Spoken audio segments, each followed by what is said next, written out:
Welcome to the Aviation Business Podcast. My name is Tim. I am with Rebrand Marketing. I'm so happy to have you here. If you're listening, today is actually one of probably our last recording of the year. So we're really happy to have our special guest. Before I go ahead and introduce our guest, just want to give a quick shout out to Rebrand Marketing. We are the host of the Aviation Business Podcast, and we help flight schools all across the country grow and scale their aviation businesses. So if you're interested in growing your school, you can give us a call, 314-804-1200. Without further ado, let's introduce our guest. His name is Paul. I had met him actually a few years ago, probably just attending trade shows, flying around the country. And he really struck me as a very ingenuity kind of like business owner growing his school. I think we were actually looking at descriptions and how to market this episode, and it pulled out some information, kind of a little outdated information. It was kind of saying something around maybe 100 students and maybe 7 aircraft. Since then, he's probably more than doubled that. So he's definitely in the multiple 7-figure range as far as growing a flight school and all that stuff. I don't want to give him the entire show here. I don't want to tell him his entire story. I'd rather have him say it from the horse's mouth, right? So without further ado, Nice. We have Paul on the podcast. Hey, thank you very much, Tim. Really appreciate you. And likewise, shout out to Right Rudder. We see you at every single event, no matter which platform it is. You're always there, and it's such an important element of bringing flight training to the fore and promoting our industry. So, thank you very much for everything you do. Yeah, definitely. So, I do it for a passion. I love flying. I learned how to fly about maybe 5 years ago, and I never imagined I'd be doing this in my life. I thought I'd be joining the airlines, but then I noticed that I can make a bigger impact to the industry doing this stuff. So it's part of what we love doing here at Rebrand Marketing. Yeah, just love doing it and love meeting people like you, Paul. Thank you. I kind of know a decent amount about your business and all this stuff, but for our guests, maybe you can give us a quick introduction as far as what you've done, kind of where you came from, where you are now, and what's your kind of goal for the future. Absolutely. Avier Flight School. So I'll start with where it is now. So we're a school that runs about a dozen airplanes, a mixed leaseback and owned fleet. So it fluctuates and breathes up and down with the times. We run about 20 instructors. Maybe about 23 if you count all the mentor type airline pilot part-time instructors, but about 17 to 20 full-timers. We run at any time, when we run the numbers on how many active customers are here right now, it's between 200, 250 or so. And we're just, lapping at the doorstep of a couple million in business a year. So it's a lot of growth. We've been here for 11 years. We started, actually, we were called Perception Prime was the name of our flight school. That's a new one. Yeah, no, yeah. And where that was born from was the FAA's 3P model, perceive, process, perform. And perception, prime, perception first. And I was an educator since the early 90s. School teacher, music teacher, and administrator. That was one of my careers, in the midst of which I decided to start flying for fun. And in the midst of flying for fun, I realized I should become a flight instructor, and I did that. And then after a while, decided it's time to open my own school. So I did that with just me and one airplane 11 years ago. And there's another story there. My last public school teaching job is where I came across Esteban Monteroso, who is fast forward co-owner of the flight school with me. And he was this was 17 years ago, just a young kid from Colombia sitting in my classroom. And I asked him, I popped the question, I said, what do you want to do when you grow up? And he says, Mister, I want to be a pilot. And I said, you're kidding me. I'm a flight instructor. And he said, no, that's impossible. You're my piano teacher. Anyway, fast forward from that even. So opened the school. He came on board right away. same first week, and were kind of running the office for me. And then a few years into it, I realized that we're both running full steam here. And so we reformatted it, and I pushed the paperwork across the desk. I said, tell you what, Esteban, we own this together now, 50-50. Let's move. Let's do this. And that's been our growth. So that's where we are now. The perfect storm of what makes Avier special is that my multiple careers, my multiple backgrounds. I'm passionately an educator, well-trained educator, an experienced educator. Additionally, I've been flying for 27 years. And additionally, I've always been in hospitality. As a teacher, of course, I was also a waiter and then restaurant manager also. So Avier, when you come into it, you need to cobble careers together to make a living, right? But now Avier benefits from all of those backgrounds. Hospitality is highly conspicuous when you walk through our door, and it's a highly relevant aspect of the pilots that we turn out, because so many are going professional, and not everybody, when they start their aviation career, turns left when they get on the airplane, right? So it's we turn out a CSR, customer service rep pilot, who is aware of the needs of the public and the needs of everyone around them. Well, because everyone is part of the safety net, the safety structure of the whole operation. And now I'm starting to ramble, but that's where Avier came from, and it's where Avier has landed now. Passionately customer service and safety oriented, successfully. How did you go from, like, I guess the word 3P, I think it was precision pilot. I Yep, forgot what it Perception was. Prime. Yeah, Perception Prime, and then to Avier. So there's like two different names. So I don't even know where the base yeah. Avier comes from. Is it like I figured it was It's French, but maybe it's I'm incorrect. It is French. It's French in its derivation. Beyond that, it's a semi-contrived word. We paid for it. There was a marketing Okay. firm that set it up for us. They did their research and they came up with three options. One was horrendous, one was what we had, and the other one was what they wanted us to pick. And that was this one. And it just really took. Perception Prime, while it spoke to my passion of education and perception, perceive, process, perform, and all of that. It was a little too out there. It didn't scream flight school. So Avier does a little more so. Okay, one of the things that you mentioned in your introduction was about your fleet. So I think this is a question that a lot of flight school owners have. It's regarding leaseback versus ownership. And you mentioned you have a mix of the fleet. So I'm kind of curious, and I know this was not part of like the questions in here, but this was a really good kind of topic to like kind of touch on for a bit. Yeah. Is like, what's the pros and cons of leasing an aircraft versus owning an aircraft? I would say leasing was the only way to start for us, because literally I was a guy who has a flight instructor certificate. And I didn't have an office, but I was able to grab an office. I didn't have an airplane, and I couldn't afford one because it wasn't something I planned well in advance for, and, stuck all that money away or went out and got big loans. I just started. I just hung up a shingle. Got the airport commission's permission. That took a little bit of doing, a little bit of time, Right. but got through the politics of it and the background of it, but had a student, because I was already actively instructing, who said, "Hey, I'll get an airplane and then and I'll lease it to you. And then when I'm not flying in it, you can use the plane." So that was a great way to start. It was a way to start that it protected me from a lot of the investment that I would have had to have made, and frankly, some of the planning I would have had to have made. It was a pretty easy way to start out.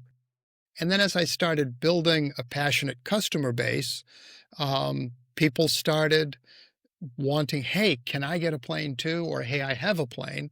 And can we lease it to you? And can we expand this?" And that's how the business really started to grow and expand. Then it reaches a certain point where now I have a bit more mass and volume and bandwidth. So we went ahead More and we revenue, right? bought a couple of, more revenue. So we bought a couple of the leasebacks for starters. And then just this is 25 and 24. So in 23, we strategized for it. We put down the down payment and we just bought our first brand new Archer from the factory That's last year. amazing. Our big growth over time. I think your stories it echoes a lot of people, but I think in your case I you are think so. actually able to like succeed because I think a lot of people try to start it from zero, and I don't want to say they fail, but they stagnate. They kind of like they get to the maybe they lease a plane or maybe lease two three planes, and they kind of stick around that $100 to $500,000 revenue mark, and that's just really not enough to run a flight school, especially with the margins we have. It's really tight. No, It's really tight. it is tight. So It is hearing you tight. like just growing from like just from the ground up, and that's kind of how Red Rudder was born too. Like we started like I did it basically. I was working nonstop, and I just started getting clients and started getting flight schools to join me. I didn't take outside investment. I used a little bit of debt and some credit for leverage, but not like $100,000, $200,000. That's contrary to some flight schools I've seen where they have outside investors, or they might have maybe a big nest egg of like $500,000 just ready to push into this thing. So I think you're just a testament for like a lot of people trying to do this that it can work. It takes. I guess what's the next question for you is like what I guess what motivates you to do this? Because I mean it's not. I'm sure like it's for us on the outside it's like, oh, that's amazing, it's so great, but like living the day to day, I mean, I'm sure there's a there's a lot of you're in the Oh yeah, trenches. no, It's not easy, right? absolutely. It's just not. I think a lot of people that try to do this, they romanticize the idea of running a business or running a flight school, but they don't actually understand the hardships that us as business owners have to go through. And then when they finally get into it, they realize, holy crap, this is not what I expected. And then they stagnate or they quit or they go bankrupt. So what's the, what motivates you, and what's a tip that you can give to some of the people listening to like actually go on and keep going? Well, the motivation does it it requires, of course, an inborn passion for all of the above, everything that you have to do to make the business succeed. Also, it's a matter of being able to make sacrifices in a sustained way. And, also, I got to say, it helps a lot being unencumbered, being a single guy without a wife and kids to Okay. to support, having fewer responsibilities outside of the business that I'm trying to run and grow is really kind of important. Or be that whole package family guy, but darn, they have to be supportive with you. And Yeah. if you can manage that, I say off to the races, off you go. It was a while before I started paying myself any kind of a salary, of course. And it's one of those things, starting a business and running it. It's a priesthood, it's 24/7. That's not an exaggeration. I if I've got planes in the air, the phone ringer is always on, no matter, and that's pretty much overnight too. There's two or three planes up till after midnight. So yeah, it's just that kind of sacrifice, and then there's the payback. It's it, You it's mentioned it's you mentioned it takes a like while. you mentioned you didn't really pay yourself for a few years. Just kind of curious, like for me personally, like it took me about a year and a half, maybe how to say two. I think 2 years. I think to start paying myself. I started paying myself. Yeah, But yeah, for the yeah. flight school owners out there that's trying to start a business, or just the CFIs out there trying to start a business, what's the realistic kind of, or what's your story as far as when you said a few years, like is that like 1 to 2 years, or talk about 3 to 5 years before you were actually able to make a profit and start paying yourself a decent, income or reasonable salary if you talk to a tax person? Yeah. I'd say it depends on what your projections, your goals, and your objectives are. I could still, and so I still, as any business owner would, I still squeeze every penny that I can into the growth of the company. So that's, the money comes, and I shove it right back into the business, and I keep for myself what I need. I live well enough, but the good thing is I live pretty much at the flight school. I do live elsewhere, but I pretty much eat, drink, and everything but sleep here.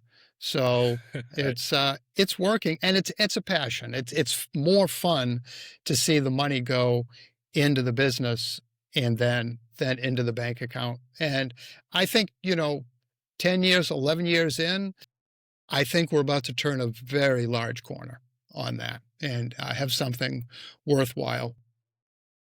So you kind of mentioned the sacrifices of running a business, and I think you kind of touched on it just a little bit. You mentioned that, for example, like you're always on call, you Mhm. pretty much eat, sleep, and live at the FBO or your airport. What are some other sacrifices that you may have missed that might we didn't touch on yet, or is I those think that's the main one? that's the main one. Right. But actually, oh, the very important, the only reason the company has been able to grow is that I've put my focus into not so much doing everything, but creating a team, a very effective team from the ground up. Right now, we're at a point. Okay, let me back that statement up. At the beginning, I was the primary instructor. I have 7,000 hours of dual given, um, all virtually mostly here at this flight school. I was the primary instructor, and I flew with everybody. And then, as we start to get our third, fourth, fifth plus flight instructor, at that point, I say to myself, put the brakes on. How safe is it to run this school? Can you imagine the safety of 5, 6, 7, 20 flight schools under one roof? Everybody doing their own thing with some loose Yeah. guidance. Everyone's guided by the FAR aim. We all got the FAA watching over us. That's all well and good. We're all professionals here. I don't think that's a very safe proposition. So Yeah. as soon as it was possible, I started to pull myself out of the cockpit so that I could focus primarily. I mean, and I'm an educator from day one. I love to be a teacher and a leader. I was in my happy place when I could be focusing on mentoring the other instructors, paradigms, creating protocols, SOPs, everything to keep us all going the same direction and doing so safely with a strong customer service bent. That's where the growth of the school started to really come into place. And then I've taken it even one step further. Now we have a general manager, 3 office managers, maintenance manager, social media person, chef, If you have a and chef, no everything way. else that, yeah. Oh, yes, we do have a chef on What? staff. There's a hot meal every day. Wow, And that's the new one. that's That one all is a new one. How do you get my chef a that's chef a new too? one. Yeah. Yeah. Yeah. I love it. Um, so that's building that level of infrastructure where I have now squeezed myself out of daily ops 100%. My Yeah, main I said job is doing this podcast okay, good, and good. visiting with John and Martha and attending being involved in as many outside organizations as possible Mhm. to bring the industry into our world, but also now to try to if I look in the beginning of my planner, my annual goals, the first one is make the Avier way famous. I believe in what we've created, and we'll talk more about what that is. But I really think it helps to make the industry safer to do some of the things I'll discuss. And I really want to get the word out there. I don't want to hoard it. What are things that I'm going to talk about your kind of your product and service and kind of your UVP, some of the stuff that makes you unique.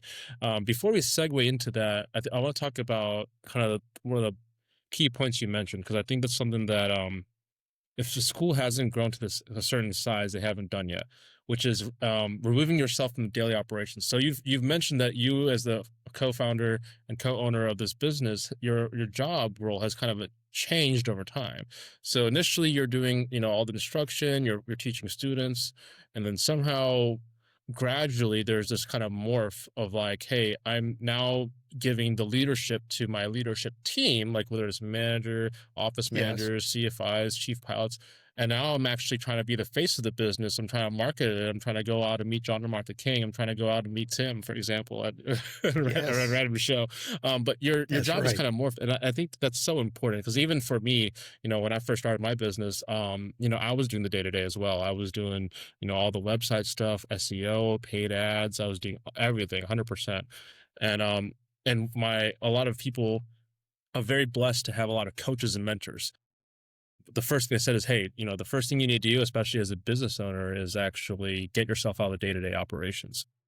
The second thing after that, at least for me, was to kind of build, and I'm still working on this. So it's a growing process. I don't think I'm at the level I need to be yet, but it's building the leadership team. So we have managers in place here at Rat Rudder, but I think there's definitely more room for improvement.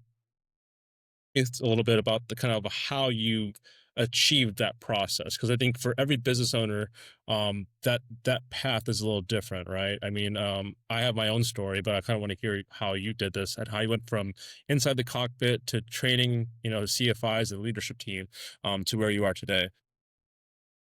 That I firmly believe uh, following the pathway that's in front of you, one. Two is growing people from the inside. Yes, of course, you can absolutely get lucky hiring a stranger off the street or someone who answers your ad. Absolutely. Hmm. But since this is a school, people come in with the desire to become a pilot. Number one, they get ingrained into the culture that we have here, culture and community. That is key. They get ingrained into our culture and our community, and then they rise to the level of they kind of self-identify. Hey, I'd like to get more involved, and so I am an educator, manager, pilot, trainer, etc., waiter, Wait, from wait, back it's a new from one. way back. Yep, it's in there. It's in there. Um, so I'm the person to help identify and nurture those talents and skills to kind of build them into the place I need them to be for my business. So we home grow a lot. All of our instructors, virtually all of our instructors, are homegrown. We Mm, will occasionally take the unicorn from the outside, but we have so. But I'll stay on the management team. It starts with Esteban. So Esteban was, as I say, he started as my uh, piano student, became my flight student, and then when I announced I'm going to open a school, Esteban, hey, knock knock knock. When I'm up flying, the door's locked and no one's answering the phone. Would you consider coming on board? And he said, yes, of course I will. And so he did. And after a few years of that, as I go up, I pass him sitting on the couch talking to the next customer, and I listen. He's saying exactly what I would say, verbatim, and mm. not like a parrot. He actually gets everything about the community that we've created. And so at some point, I say to myself, well, this kid is going through his 20s toward 30. At some point, he's going to go get a real job and decide that this was fun, but I have to get my life started. So I can't let that happen. So that's when I said, I'm going to throw down the paperwork and, hey, the company's yours. I work for you now. Let's do this 50-50. And plus, I'll just back up. How do He you was go a, from like student? So, as a question for as business owner, how do you go from like yeah, student to like part owner or equity into the company? So a lot of okay, times I've seen okay, them go from maybe student to like office manager or chief pilot. You went a bigger step, which is like a part much bigger owner, which step. is But we yeah, were a that's much bigger step. We were a much smaller company. So it was literally me and a leased airplane. And at that point in time, and another instructor who I would pay to do the lessons that I didn't have time to do, so we could expand out a little bit, got another plane. But if we were going to grow, I really had the sense that I need help and I can't try to do this all by myself. Plus, I mean, the low hanging fruit of, come on, it's just a great story. Esteban, That's a at pretty the great time story, he to was be honest with you. 17 years old. I mean, he was 21, 17, man. 22 when we did this, but Yeah. 17 when we met, but Yeah. 21, 22 on a green card from Colombia. Now he's a U.S. citizen. Geez, I mean, this is American dream. You know, Yeah. If there is an this American is dream, that's all kind the of way. You know, that's absolutely. that's a good one. Yeah. That is really. I mean, I'll tell you, you know, from piano class, when I said, "Hey, have your folks bring you up to the airport," I tell you, 25 people showed up. Uncles, aunts, Yeah. cousins, Yeah. everybody You in got the the tios and the community tios was over there. there hanging out. Yeah. That's right. The tios were there. Absolutely. And Wow. because they were tias y abuelos and everything, Get the because they abuelos and the were, abuelos. yeah, they I speak a little Spanish, recognized just a the little bit. possibilities of the American dream. But I love it. And yeah, I've had to grow my Espanol a little bit over time just to fit in and keep up, see where the You gotta keep company's up. going. Absolutely. So we feed the American dream. And later, when we talk about operations, we'll talk more about the American dream and the aviation dream. But suffice it to say for now that it was an honor and a blessing to be able to participate in somebody else's American dream. And so it was just a total no-brainer. I hadn't gained or lost anything by this point, 3, 4, 5 years in. So I said, well, the only way this is going to grow, and I can see it growing because people love to be here. The only way this is going to happen is if I take on a full partner. And I didn't have money equity in this place. I only had sweat equity. So did he. And so that's how it just worked out beautifully. We did it, and it's just exploded from there. It worked. It didn't have to work. It could have failed, but it worked. Yeah. And I have met Esteban, and like yes, I think there's certain things, if you meet another business leader or just a leader in general, certain things stick out. And I will say that Esteban has it because, like, his presence when I met him, just his overall like energy that was coming into me, I felt that it was very I don't want to say he's dominant, but I mean, like, I could feel like, okay, this guy knows what he's talking about. He's not, yes. he's not just another like, random guy on the street.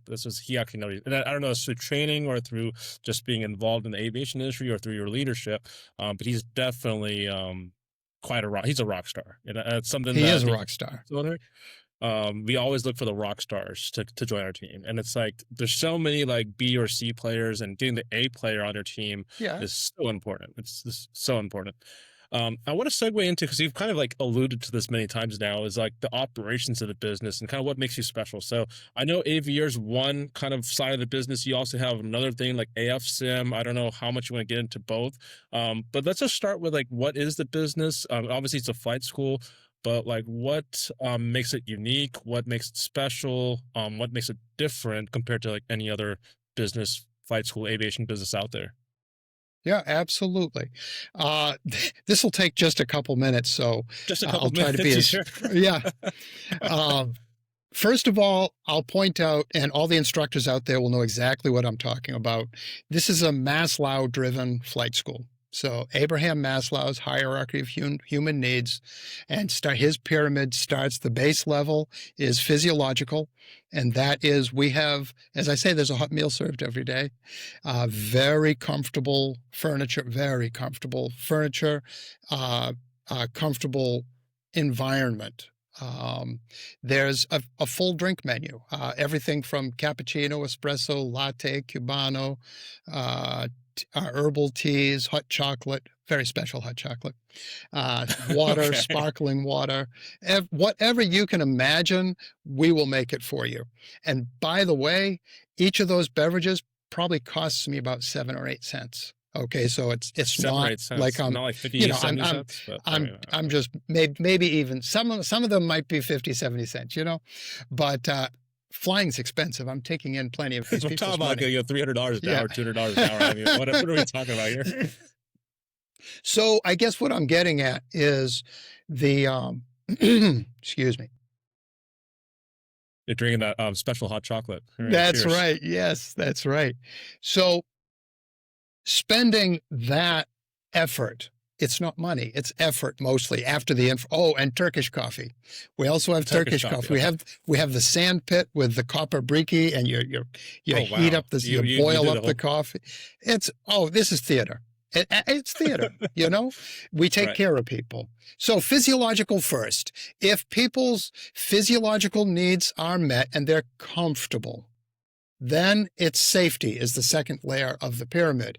Safety, not just that they're not going to die in an airplane today, but safety that someone who looks or feels different than me will feel safe to come in and say, hey, I'd like to be part of this community too. I'd like to fly airplanes. Do you think I can do that?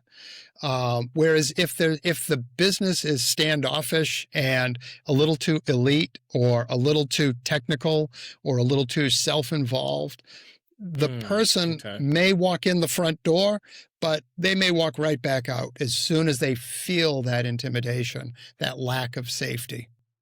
I really feel. You call it safety. I don't know how to call it, but so I felt that, and personally, I mean, brilliant. I'm a brown guy. I mean, I'm American, but I'm also not like a rich. I came not from a rich household, maybe middle class, upper middle class. But it took me a few I had to shop around for a few flight schools before I found like to be at home. And like some schools were just a little, I don't want to say too prestigious, but like I think it wasn't even the staff. The staff was nice. It was actually the students, the other classmates that made me personally feel like I wasn't in their like level yet, and that's what made it hard.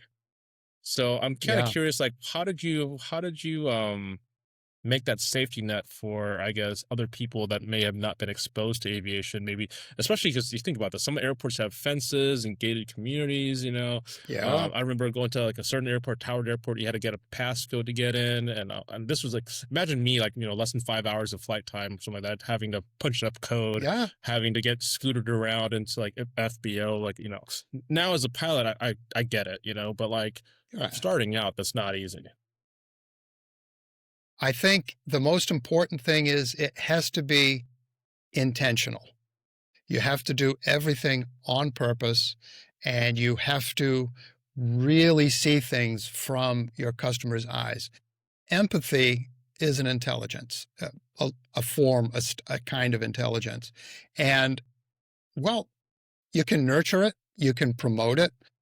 I don't know if you can grow it where it doesn't exist. You have to be able to see things from someone else's perspective constantly in a micro and a macro way. Succeeding at that helps to engage people, bring them in and make them comfortable. So I do it very intentionally whenever I'm around people, but also I nurture that in the people around me and the people that I make into leaders. Making someone a leader here at Avier is ensuring that they are deeply committed to the culture and that they feel ownership in the culture and that they will take very good care of our customers. There's a saying, I'll call it organic matter rolls downhill, right? Okay. Organic matter, I like that. And so if you don't take good care of your people, they're not going to take good care of your other people. So every interaction in a micro and a macro sense is very intentional toward making everyone feel welcome. So those two levels, the third level is love and belongingness of Maslow's pyramid, and you can't really fake that either. Before we continue, I just want to make a call out. You sound like John and Martha King right now by talking about the customer experience. So you talk about the customer journey and like how they, how the minute they walk through the door, you sound like just a replay of the cruise. That's why I'm so passionate about them. It is true. They get it. They got it a long time ago. Yeah. Could King Schools have grown to dominate the aviation industry in the United States and well beyond that if they weren't such a nice couple? I mean, they're business people. I'm sure there's one way to do things, or two ways. No, one, Martha's way. I'm sure that's the case. But they take care of their people, obviously. Notice from event to event to event to event, it's the same people around them year after Mm, year after mm, year. right. Um, it's very important. You have to grow in culture and excuse me, cultivate and nurture that. But you take care of all of that. If all of those elements of the pyramid are in place, the ego is intact, the client's ego is intact. Self-actualization is what Maslow calls it, but success is Right, right. possible if the person is built up, their ego is built up to be safe and supported and nurtured. And that in my mind radically impacts aviation safety. We create See, okay. a truly immersive environment where when you're here around these airplanes, learning to fly them, you are 100% engaged. And we have the mechanism to identify or self-identify that you're not fully engaged. And so please don't go flying today. Or please don't Mm. teach today. I tell the instructors the same thing. If you find two mistakes into the flight, you don't have patience for your student today, and you can't stay ahead of them in the airplane, please terminate the flight. So it kind of gets me into the next, like not really the next topic, but you kind of talk about bringing a safe environment in your business. Yes. You said safe, but really, I think the word is I don't want to say inclusive. Inclusive is not a good word. You really bring It's a a good word. it's a Immersive. decent immersive, inclusive, supporting. You bring a really supporting type Yes. environment in Yes. what you have. Now, sometimes, whether it's a CFI, a chief pilot, office manager, whatever it is, they don't, let's say they don't follow instructions or they don't do a good job. So how do you maintain that kind of stable and safe environment, supporting environment while course correcting? And I think a lot of times it's very important as us as leaders is to do corrective and preventative actions, to really, course correct our team to where we feel fit. But there's certain ways to do it, I think, right? And Yeah. I'm kind of curious what your style is, because like sometimes for me, I've done one-on-ones, I've also done like public blasting, or I might just say it out loud, I might just go out on it. Kind of share with the audience here, like what's the best way to I don't say critique, but yeah, critique your team members, course correct, and really improve, because overall your goal is to improve. It's just sometimes if Absolutely. you say something, it might not be taken the right way, right? Yeah, that's true. That's true. I would No one say wants to that be critiqued, no one wants to be like corrected, but it's no, our job as leaders to true. do that, right? Leader is the key word. It is that somebody in the organization, at the top of the organization, even if it's only two or three people, then more, then more, then more, somebody conspicuously has to be and grow as the leader. And being a leader, a business leader, an aviation or educational leader, um, chief pilot, these are all responsibilities that have to be borne very seriously and very carefully and grown and cultivated.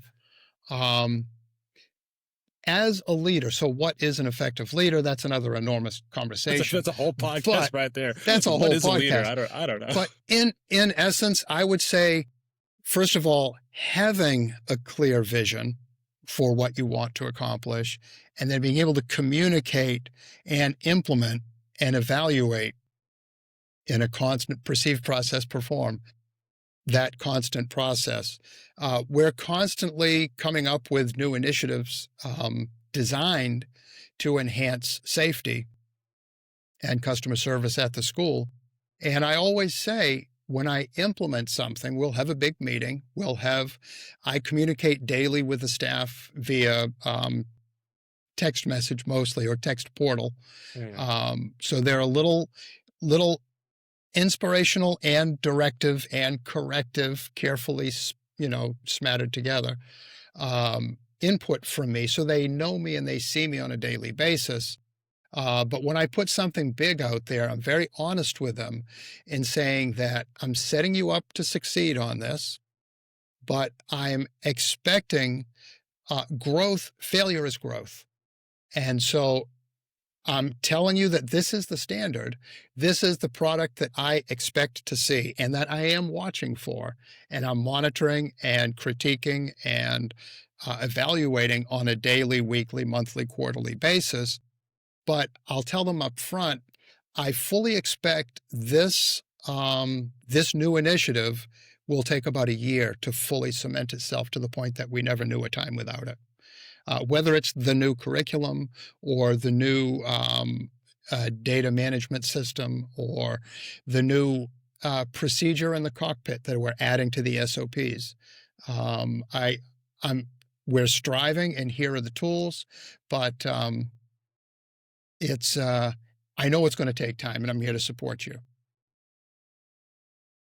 So we talked a lot about leadership. We talked about a lot about Yeah. just growing a team, because that's one of the hardest things, by the way. I think as a business owner, especially, depends on how committed and like in love you are with your business. A lot of us don't want to let go.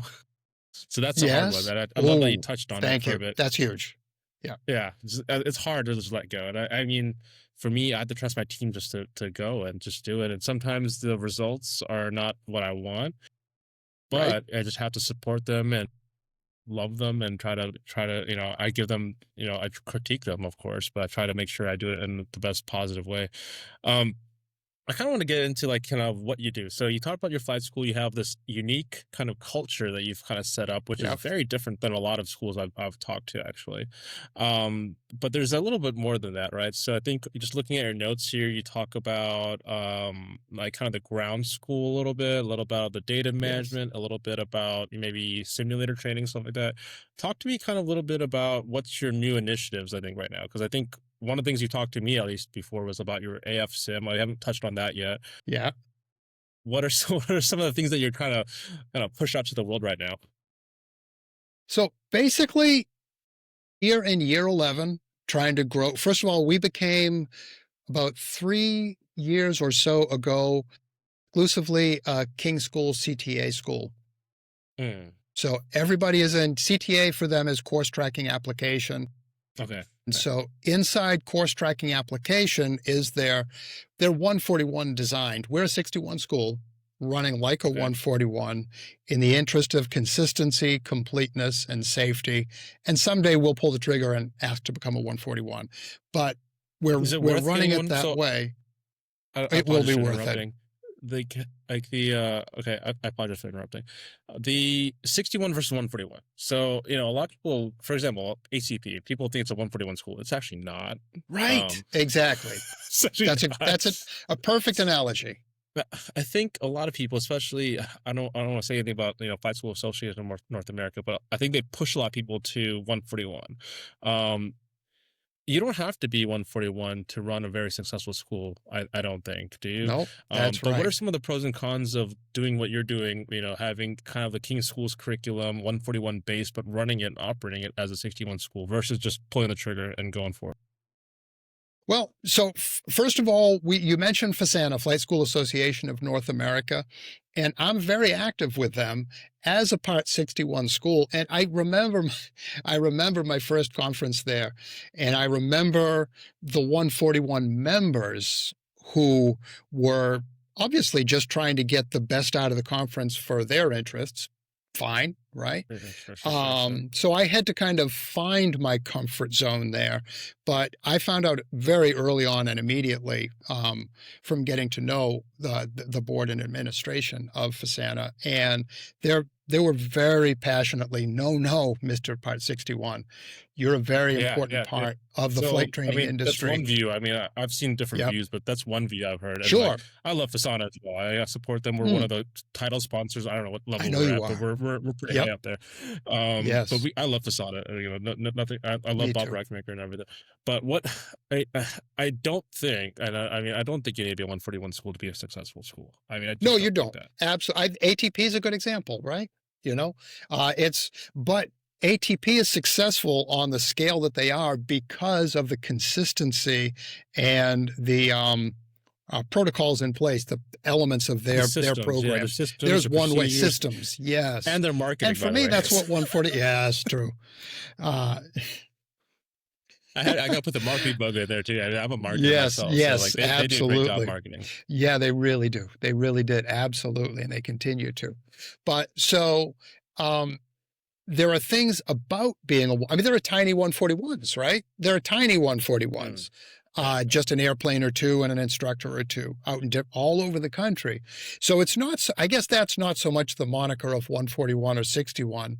It's how you do business. I, I needed a framework, a consistent framework that I could be sure that as my school got bigger and bigger and bigger, everyone's going to be doing the right thing. And when we turn out a student, they will have hit all the boxes, knockout Swiss cheese training, you know. And King School helped me do that. And so their CTA program, the videos, the PDFs, the PowerPoints, the questions, everything that's in their CTA product, it's not your off the shelf that you can just buy. It's a little bit different. The focus, it's very professional. Um, and it's just very helpful to me. Whatever program I'm running my students through, including crew resource management, multi-engine, CFI, double I, everything, it's all in there.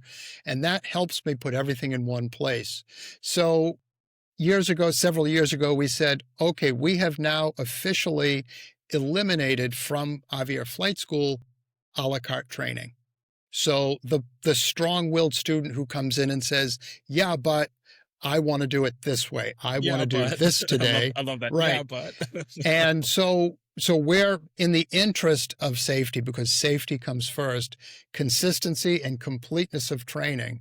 If you, Mr. or Ms. Student, want me to make you Mr. or Ms.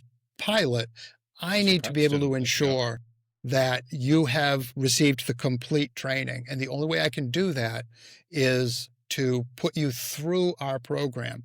Everything is still individualized within the structure. So you say like no a la carte training. Does that mean like I just can't Yep. go to your school to get my instrument rating or something like that? Or what do you mean by like Oh, no a la carte totally. training? Absolutely. Thank you. Yep. I should say no a la carte lessons. How's that? Okay. So Okay. everyone can have their own program. So someone can come in private and pocket. I just want to get my instrument rating. Sure. Fine. But they're going to fit in they're going to get on the conveyor belt where our instrument students get on the conveyor belt and go through, as I though they see. were going to Okay. go all the way through to CFI. Doesn't mean they have to. But while they're here, they're going to Okay. get every element that is put out. If you want the Avier product, you have to take the Avier product, So because we let's thought of say everything this so carefully. so this person, let's say, is like, okay, let's say it's commercial. So he got his instrument rating. He has maybe 250 hours. He has all the prerequisites done. Right? But then let's say his CFI churned out, went to the airlines, whatever. Then he comes to you, Mr. Paul, and says, "Hey, I want to finish my commercial." Do you start him from the very beginning, or do you like, what do you do? Definitely not. What we Okay, do, though, is, each rating has, I don't even know what the price tag, $300 or $400 for the curriculum for each rating. Um, and so, but they'll have to buy and get onto that platform. Even though once the lessons start, they will absolutely test out of all of the flight elements that they're able to test out of and be given full credit for everything that's in their logbook, that we can verify, they see they do have the skill for it. Um, but we're going to knowledge is a very important part of that rating. It's not just the hours in the logbook. So they're going to have to go through our online knowledge portion. If they already have the knowledge test, that's fine. That's separate.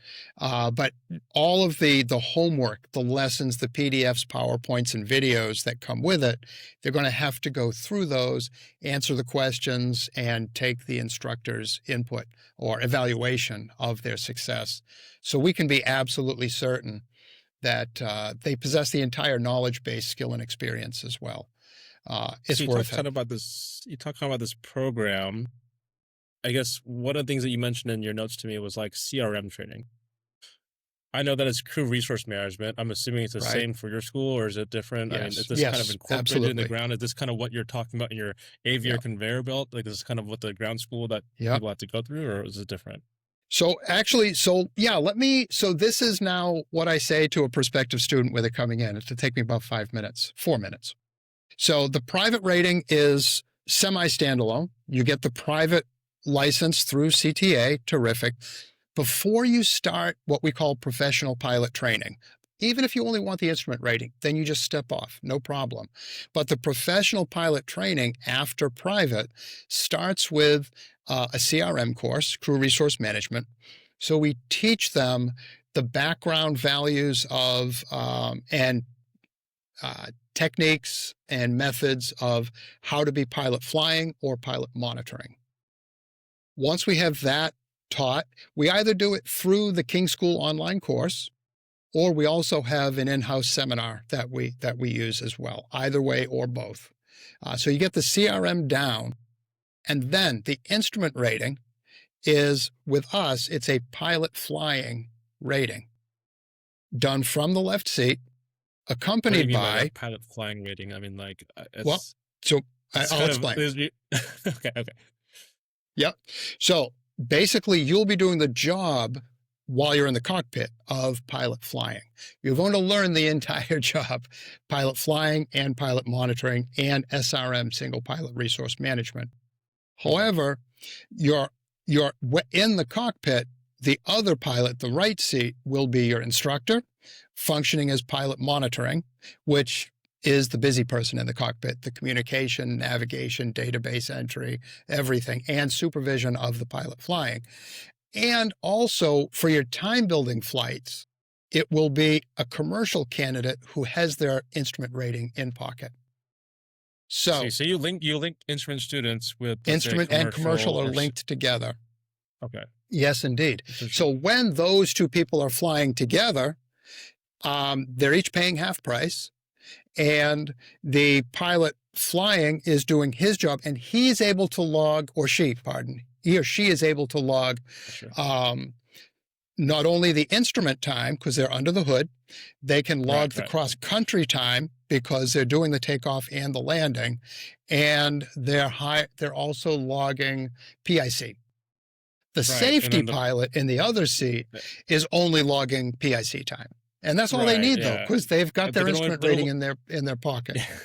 They're only logging PIC time when the pilot flying is under the hood. Has the foggles on. That's right. And only during that time.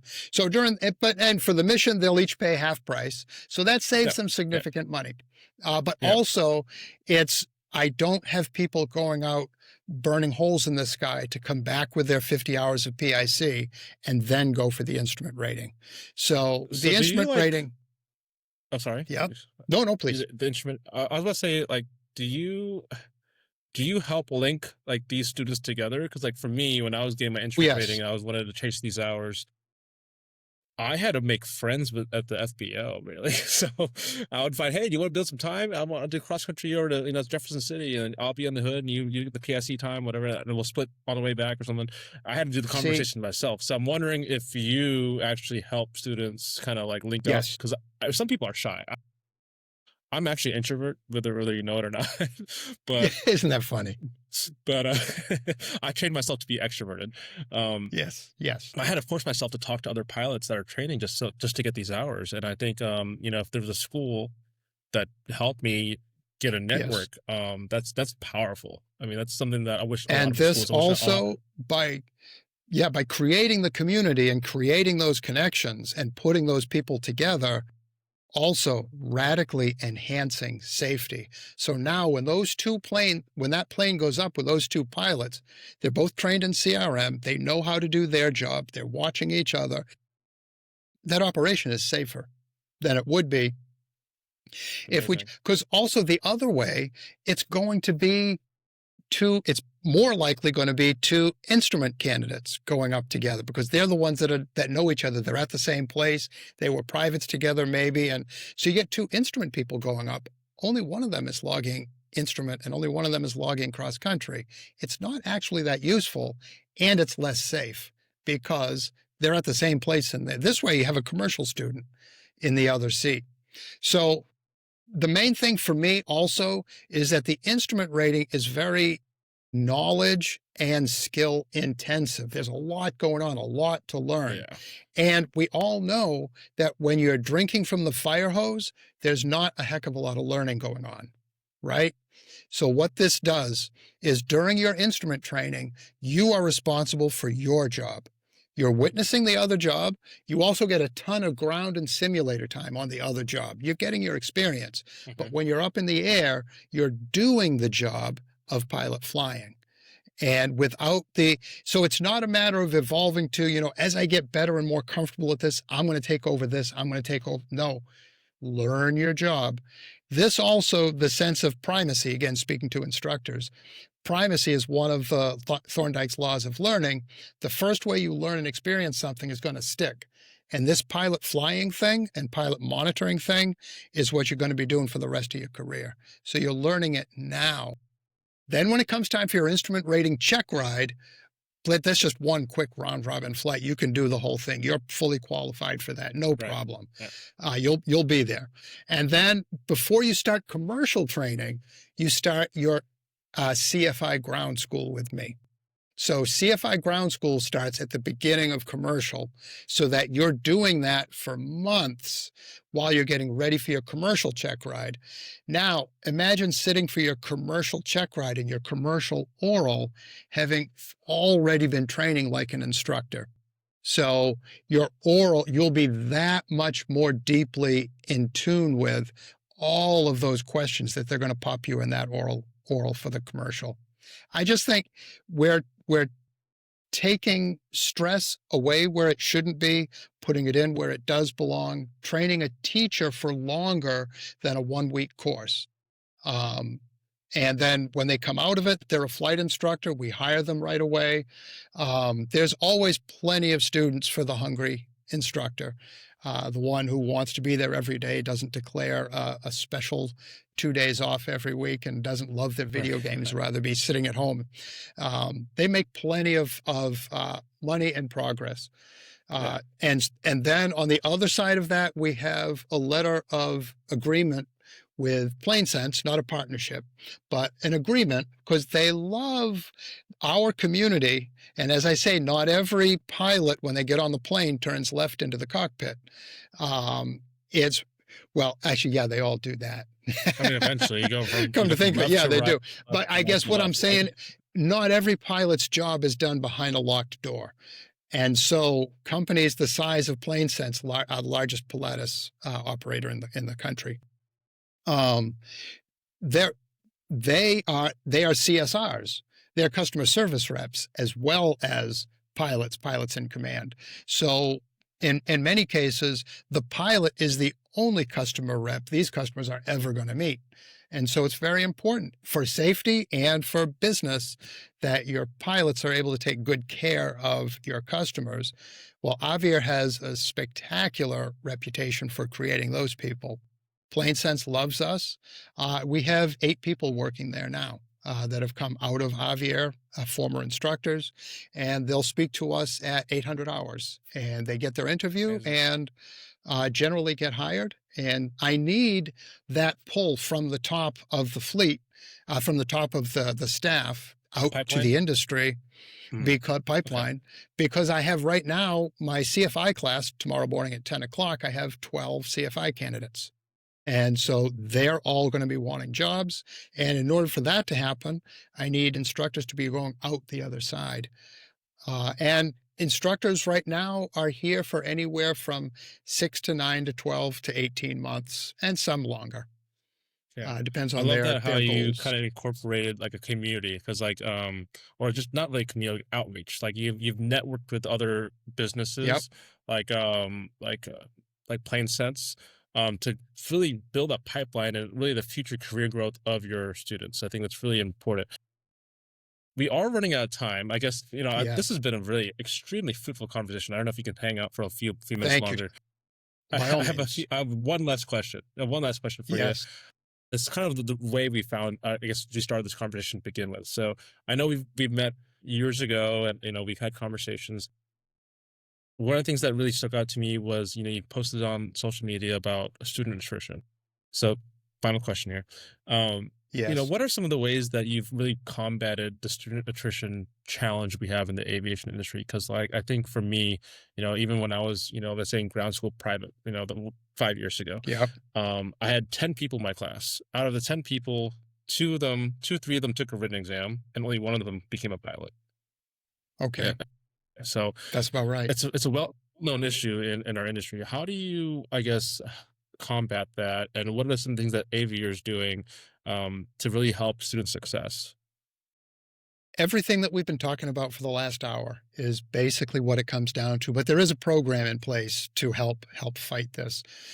So that anecdotally, and I think by the data, the attrition rate is about 80%, which is obscene. If we were anything but the aviation training industry, we can get away with this, because we're pilots, right? Any other industry, I'm sorry, but anybody at the helm would have been fired a long time ago. That's not an acceptable attrition rate. We No. as an industry kind of perhaps collectively pat ourselves on the back and say, you know something? Flying is just so darn expensive, or that's why everyone's quitting. Or, hey, you know what? Not everyone's cut out to be a pilot, right? So that's why Heard 80% that one. wash out. We tell ourselves that just to make ourselves feel better. No, it's the reason 80% of people don't succeed is because of the way that we treat them. So we treat people with relative, not on purpose, relative disrespect. And we also compromise the value of the product we're giving them because it's our way or the highway, or we're looking past you. We don't even notice you, the customer. People notice when they're not being noticed. And so at some point, they just walk away. And probably they say to themselves, hey, you know something? I guess this is my fault. I just wasn't cut out to be a pilot. I guess I just better go do something else. Yeah, I just dropped 40 grand into this thing, but hey, I guess it's my fault, Um, so it's our fault. It's our fault for not noticing people. And again, not on purpose. We're not doing it on purpose, but we have to create value. We have to treat people with respect. And we have to remember their dreams and feed their dreams. All of the above, coincidentally, ensures aviation safety. And if we're running a safe operation that takes care of people, they'll stick around and we'll succeed. Yeah, just beautiful, man. This entire hour has been filled with such great I loved it. wisdom and sage from Paul. I just can't believe the value you're bringing to the community. So, Thank you. before we end here, I like Yes. to always offer our guests like a quick shout out. So, our main audience is flight school owners, vendors, Yes. students, maybe even. Is there any last kind of like call outs you want to give to the world before we kind of end the podcast here? I am passionate about John and Martha King and their operation.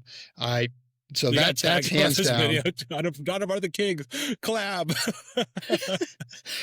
I just want to put a word out to the FAA. I appreciate you. Yeah. Yes, I do. Too. Okay. I love FAA too. Yeah. And also, there's another important, everyone who's trying to do something unique and something to help grow the industry, climb.aero out of Sanford, Maine, our neighbors. And we've had many meetings and we're talking, Climb. They're putting together an amazing platform for training and learning. And I'm passionate about that. And we're looking forward to getting connected with them and building some of our product onto their platform as well. So that's two companies right there. And all of the other flight schools and FASANA. I'm also passionate about FASANA. And I'm also on the board of Aero Club of New England, the oldest aero club in the United States and second oldest in the world, 1903. Which you notice is before the Wright brothers. Right before 1904, right? Yeah. Yeah, that's right. Yeah. So,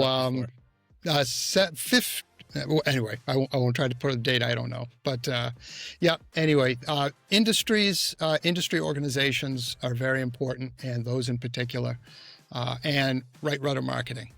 What you're doing is very, very important. Thank you very much, Tim. Yep. Thank you. I mean, you're the boots on the ground. You're training the pilots for the next generation. I love the words and the conversation we just had. I think if you're listening to this podcast, I hope you got value from it. Check out King Schools, Brian Ho, John Martha King, all of them. Great people. I love hanging out with them. Fasana's great people. Climb. We didn't really talk too much about Climb, but I've also met them at National Association of Flight Instructors. Oh, Great people as well. They're doing a good program for our students. But yeah, if you are listening to this podcast and you saw value from it, if you want to be on this podcast, go ahead and give me a call. It's 314-804-1200, or reach out to us at info@rebrand.com. If you're a flight school looking to grow your school, schools all across the country grow and scale their businesses. Without further ado, we're going to end here, but I hope to see you next year. We have a very exciting 2026 coming up. Hope you guys have a Merry Christmas, and I'll see you guys in the next show. So see you guys around. Right Better Marketing, Aviation Business Podcast. I'll see you guys next time. Thanks, Paul. Thanks, Tim.